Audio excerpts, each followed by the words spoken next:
Hello everyone, it's Kirsty here from My Home Truths, here again for yet another Facebook Live that I do every Monday. And on a Monday I talk about challenges that I'm facing and that you might also be facing as well. And it's a way for me to try to sort of share what I'm doing and what I'm facing, and to see if there's any way I can help you, and also, for you guys to share your own challenges as well. This week I wanted to talk just about Christmas, and it's probably a big one, because special needs and Christmas, particularly autism and Christmas, is a really challenging time of year for so many different reasons. And I've written quite a few posts over the years about different elements of Christmas, so I'll be linking to a lot of those below. So if you can find that of use, feel free to share with others as well if it's going to help you. But there's a few different issues with Christmas, and the first lot, I suppose, is this end of school issue and end of year generally, when the two big issues that we have, well, I know I've experienced with my kids with autism and Christmas, is the social side of things, so the increased social engagements that you have. There's always parties to be invited to, concerts, going to see Christmas lights, parties, just, family events. There is so much on. And it can be really, really challenging to manage that, particularly for people who are not so comfortable with the social side of things, who are not comfortable in making small talk, in just, meeting new people, in being social situations. So anxiety levels tend to go through the roof, for my kids anyway, in December. And it's funny because they're so different. So I've shared this before, but Gilbert obviously doesn't want to go anywhere, do anything, meet anybody. He just wants to be at home, do his own thing. Christmas for him is just Christmas Day. You get presents, hooray! Like that's, that's what he would want to do if he could. Meanwhile, however, having said that, when we do go and do family things and other social stuff, he's okay, particularly because he works it all up so much in his brain. He gets so worried and anxious that when it actually happens, it's nowhere near as bad as it was. And so it's like, oh, okay, this is okay then.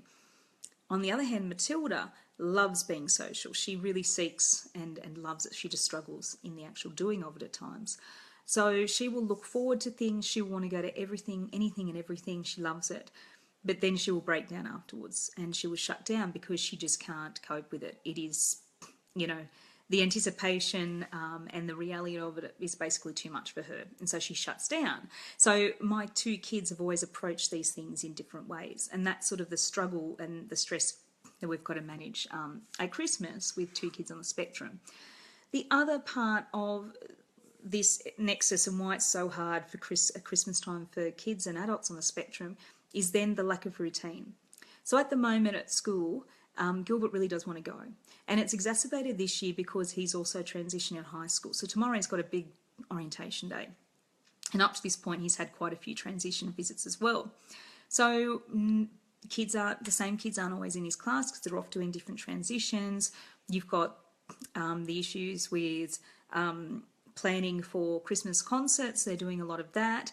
Starting to take down things in the classroom and pack up for the year, starting to look through the work, school's starting to shut down basically. So they're not doing as much work. It's not as rigid or as structured as it normally is. And he is really struggling with that at the moment. So when you've got those two things combining at the end of the year, at Christmas, you've got the increased social engagements and you've got sort of this increasing lack of routine and all of this out of the ordinary stuff going on. It really is a recipe for stress and anxiety.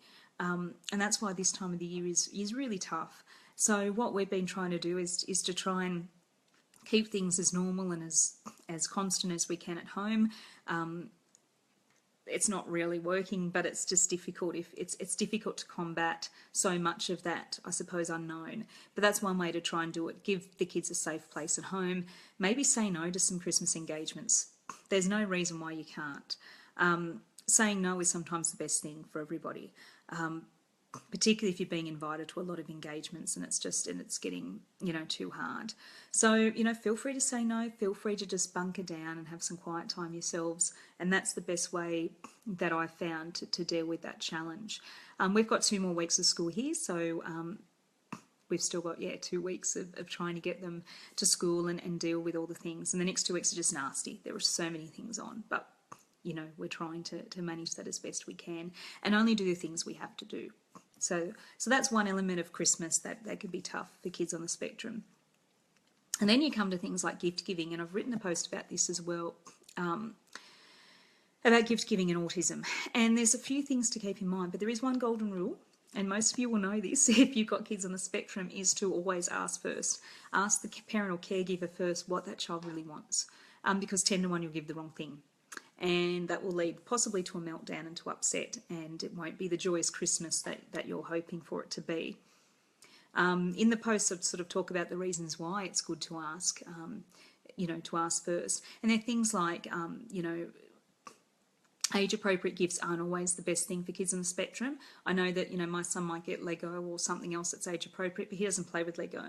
And true to God, he has so many things that are unopened in his wardrobe that he just won't use because that's just not his interest, it's not what he does. But when he's had parties, etc., people have just given, you know, age-appropriate stuff.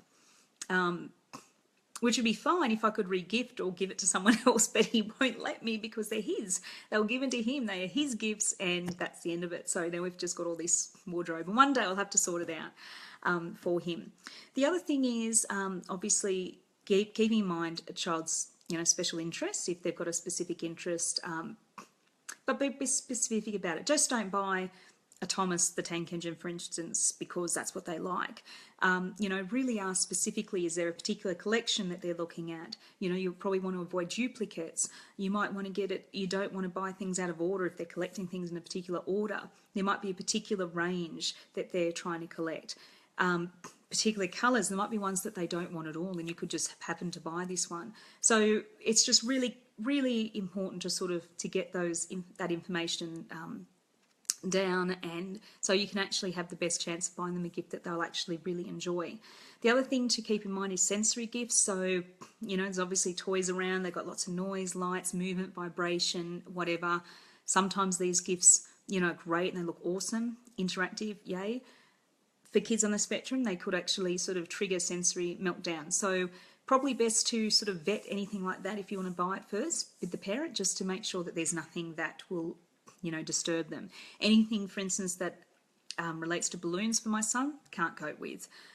So, you know, do not give bunch of balloons or anything like that, which might be great for any other 12-year-old boy who wants to have sort of water battles. But for my son, he can't cope with the sensation, the risk that they'll burst, that sort of thing, doesn't like any of that.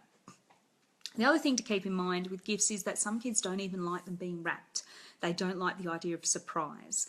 And there's some anxiety and social anxiety about opening gifts in front of others, particularly if they don't know or they can't mask how they're really feeling.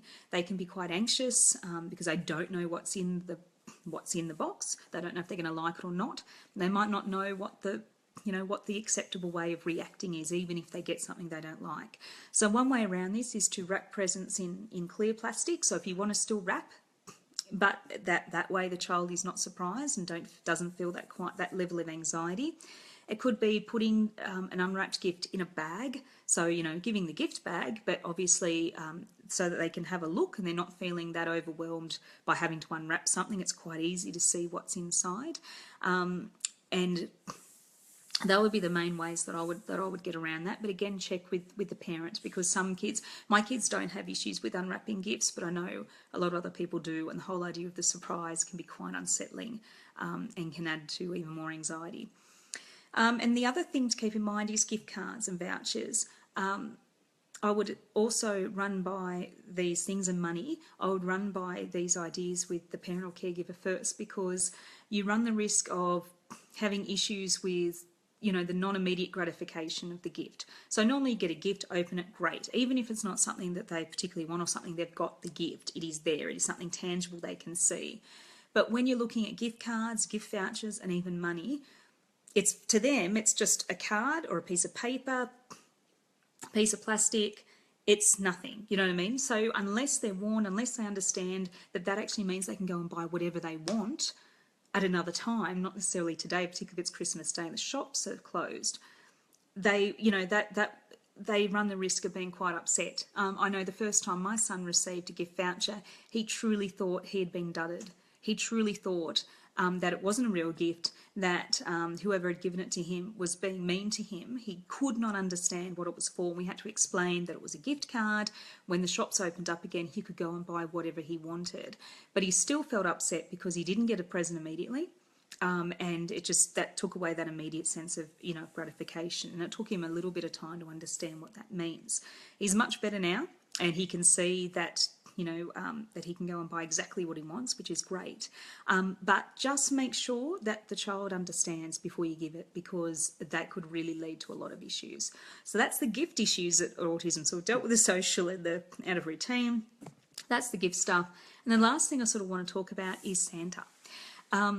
And I've written a few posts about this over the years. One about sensitive Santas, so it might be a bit late to try and get into some, but certainly try and see if there's a sensitive Santa near you. Sensitive Santas are run by a lot of shopping centres, and they're a way that the Santa has been trained, or at least have had some sort of awareness of special needs. He is available sort of earlier in the day and later in the day in the quieter times of the shopping centre, so they can have less lights, less music, there's less crowds, and certainly there's less waiting. So you're given a time to go. So you might have to wait for a couple of minutes, but it's not you're waiting for hours like you would in a traditional sort of Santa photo line. Sensitive Santa has been the only way we've been able to get Santa photos over the years. Really saved us a lot of heartache and a lot of stress and strain. We're actually booked in for the 18th, so we've still got to wait a few weeks until we can get our photo. But it'll be worth it because they give you sort of 15-minute windows, so it's not like sort of you're farmed in and out as quickly as possible. So your kids can have time to get used to him. They can get used to, and feel more comfortable, and then you get a lot better photo out of that. So certainly Sensitive Santa, if you can find one somewhere, go along, because it makes the Santa process so much easier. But then you've got the myth of Santa itself. And then you've got sometimes some kids are really worried and scared about Santa. So if you've got a child who really doesn't like the big old man, and I can understand that, it might be that you could have a look at some other Christmas traditions. So Renee Eddy at Every Star is Different talks about how they've brought the Nutcracker Ballet as their Christmas tradition. So that's the way they celebrate Christmas. Santa isn't part of their tradition, the Nutcracker is. The Sugar Plum Fairy, all of that is beautiful, and it's a really lovely way of having a Christmas tradition that isn't centred around sort of Santa. Elf on the Shelf's another one that people like doing. I'm freaked out personally by the Elf on the Shelf, or the traditional one. He freaks me out. I don't think I could cope with that in the house. I would think he was after me or murdering me or something. But most kids love Elf on the Shelf, so that's another good one. They love laughing at the antics that, he goes from room to room and place to place every day, if you can remember, to move him around. And you can build up a lovely little tradition around that as well. And you could substitute, you could do a similar thing and substitute it with, with a cuter elf, with a Sugar Plum Fairy, a Nutcracker, anything. So there's a lot of different ways you can do other myths that might be easier for kids on the spectrum to understand, and might move away from some of the issues with Santa, one of them being obviously some kids are intimidated by him and scared of him. But secondly, the myth itself is quite, can be, I suppose, problematic. And I wrote a post about this a few weeks back. So obviously the Santa myth, for kids on the spectrum, they may not take to it as easily as other kids do. They may not believe it. They may not want to be a part of it, and they may have a lot of difficulty sort of keeping the myth going for others because it's not true. So they need to, and they have to speak the truth. So I would tread carefully with the Santa myth with kids on the spectrum. You might have already experienced that. I've had to have the talk with both my kids this year, my older two kids. Matilda came out and asked me sort of a month or two ago, so I've had that talk with her. And at the time I wrote the post, I wasn't sure whether Gilbert believed or not. And a recent conversation indicated that, he sort of said, oh, you give the presents, don't you? So he understands that. But Santa is still a big part. So, and I think a lot of people, have said to their kids in the past, as long as you believe, he will still come. So I think it's a matter of just judging how your child is dealing with the myth and the best time. I think honesty is the best policy. So if the question comes up, I think you need to be honest and explain. But I love the idea of saying if you believe, you know, it's good to still believe in him even if he's not real. You know, keeping that, making them responsible for keeping the myth alive for siblings, that sort of thing, if they can do that. And I suppose just giving them that sense of, this is, you know, you've now moved into the, you know, the adult world, or this is a secret that we all have and we all keep, might be something that might work for them. But again, it's going to be judging on your, you know, on your individual child. So that's just some of the massive challenges and issues that come at Christmas time. You know, obviously we're dealing at the moment with the end of year stuff and the social and trying to balance all that out. The gift giving stuff, we're lucky that we've worked through a lot of that stuff already. And as far as the myths goes, well, you know, my kids are still very willing to have photos with Santa and still love him and love the idea of him. Even though I think deep down they know, and they know that it's, you know, it's a lovely sort of myth to believe in. So that's Christmas and autism. There's probably lots of other things I could share along the way, but I'll share links to all of those posts below, and I'll upload it to YouTube as well later on. If you've got any questions or anything you wanted to share about a challenge you're facing this week, you know, have you got other Christmas challenges that you're sharing? Have you got other ways you've been able to deal with some of these Christmas challenges I've talked about today? You know, please feel free to share and to let me know, because I love to hear from others, and I love to be able to sort of help as much as, you know, as much as we can. I don't have all the answers. I can only share sort of what has worked for us, and you know, what we've found to help us over the years. So thank you again for joining in. I will be back on Friday with my wins of the week, and hopefully I'll have a few. But until then, have a great week, and I'll talk to you later. Bye.